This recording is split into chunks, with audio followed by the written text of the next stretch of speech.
প্রতিদিনের মতো আজকেও বেরিয়ে পড়লাম বাড়ি থেকে কাজের উদ্দেশ্যে। আর রাস্তায় এসে দেখি কুকুরের ঝামেলা। স্টেশনে এসে ট্রেন ধরে চলে আসলাম বিরাটি। আর এসেই তো ঘুড়ি ওড়ানো শুরু করলাম, একটা ঘুড়ি উড়ে এসেছিল। তারপর গাছগুলো দেখো কত সুন্দর হয়েছে, ফুল থেকে চলে আসলাম অন্য একটা পার্টির বাড়ি। আর এখানে এসে কাঠগোলাপটা কত সুন্দর ফুটেছে একবার দেখো। প্রথমে আমি গাছগুলো দেখিয়ে নিই, যা যা ফুল কালেকশন আছে যত বাড়িতে সেগুলো আগে আমি দেখিয়ে নিই, তারপর কাজে হাত দিই। তো এখানে জবাও, বগেনভেলিয়া, নানান রকম গাছ রয়েছে, প্যান্থাস, আরও যাই হোক অ্যালামুন্ডাও রয়েছে। তো সবাই হয়তো ভাবতে পারো যে আমি গাছের ভিডিও কেন দেখাই, কাজের ভিডিও বেশি দেখাই না কেন। দেখো গাছে সেরকম কিছু লাগে না, নর্মালি সার আর স্প্রে করলেই হয়ে যায়। আর কোন বাড়ি কেমন কালেকশন, মানে ফুল কেমন ফুটেছে সেইগুলোই আমি তোমাদের সামনে তুলে ধরি। তো এখানে দেখো নানান রকম গাছ রয়েছে। এই বাড়িটাতে আমি 10 দিন আগে একটা ভিডিও দেখিয়েছিলাম, ছোট ছোট সবে কড়ি এসছে। আর আজকে দেখো অনেক বড় বড় হয়ে গেছে, কড়িগুলো ফুলেও হয়ে গেছে।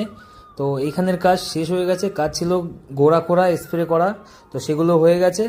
এখনের মতো টাটা।